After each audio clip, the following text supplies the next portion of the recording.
I'm David Volk, a voice of the resistance, albeit a strange and funny one. Today, I go into the way back machine to go to a post that is still relevant today. Are Republicans autistic? When I look at their behavior, I wonder. Sometimes I just run out of ideas, and other times I run out of steam. This week is a perfect example. Prepping the house for Passover, hosting a Passover Seder, and trying to navigate everyday life with moody adolescents who are home on spring break and complaining about being bored or saying they want nothing to do has left my brain cells on the floor yelling, "Please stop! No more!" There are so many things that I'd like to say to them, but feel I would regret forever. Maybe not now, necessarily, but when it came time for them to choose my nursing home, that my brain has shut down and is refusing to rise to the discipline of writing a post. Instead of giving me theme-based ideas, it keeps throwing random observations at me like this simple question. Are most of today's Republicans autistic? Or should I say, are most of Republicans autistic? Before you accuse me of political incorrectness, prejudice, or insensitivity, hear me out on this. After all, I have a child on the spectrum, and one of the things I've noticed over the years, beyond their stubborn adherence to the rules, is their savant-like ability to find things that aren't specifically prohibited by the rules, and their belief that if they aren't covered by the rules, they must therefore be allowed. Take my child as an example. Years ago, when they went to a summer camp where they were supposed to have a fake snowball fight, complete with a fake fort that they built themselves, out of what, I don't know, instead of attacking the other side directly with fake snowballs, my child decided to flank their opponents and destroy their fort, depriving them of cover. Brilliant. Although it upset the counselors and other campers, my kid figured it was allowable because nobody said it wasn't.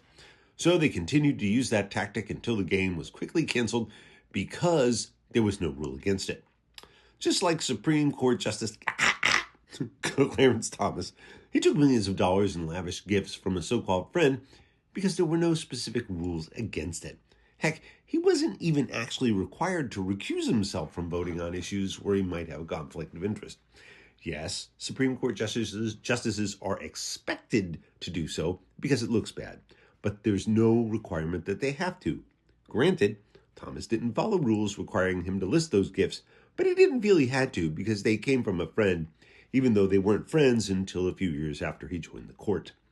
Just like Senator Mitch McConnell, R. Turtle, Kentucky, who refused to bring President Obama's nomination of Merrick Garland to the floor of the Senate for a vote because there were no rules requiring him to do so in a timely fashion, and he felt a year was too close to a presidential election. Just like Senator Mitch McConnell, or the Kremlin, who brought President Trump's Supreme Court nomination of Amy Coney Barrett to the floor of the Senate days before a presidential election because there's no rule covering how close to an election such a vote can occur. Just like Republicans, who decided that there's really no rule requiring you to stand on the floor and talk endlessly to block a bill from being introduced or voted on when they could just unanimously object to it without appearing, and then claim that the anti-representative filibuster was a tradition that should not be violated until they were in the majority and it suited their needs to violate it. Just like Richard Nixon and Donald Trump, who felt that if the president committed a crime while in office, it wasn't actually a crime. Just like the Republicans in the Tennessee legislature, who felt it was okay to expel representatives who the people had elected to represent them just because they didn't like what they had to say. Just like the Republicans in Texas and Missouri, who voted to close libraries because the shelves were filled with books that covered topics they didn't like. I could go on and on and on, but my brain won't let me. I had some other random thoughts, but they disappeared like so many clouds in my coffee. Clouds in my coffee. Clouds in my coffee. You're so vain. I bet you think this song is about you. You're so vain. I bet you think this song is about you. Don't you? See what I mean?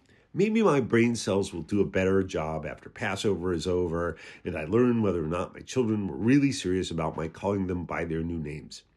At least then, I hope I'll have found an appropriate way to apologize to Carly Simon. I've been David Volk, a voice of the resistance, albeit a strange and funny one.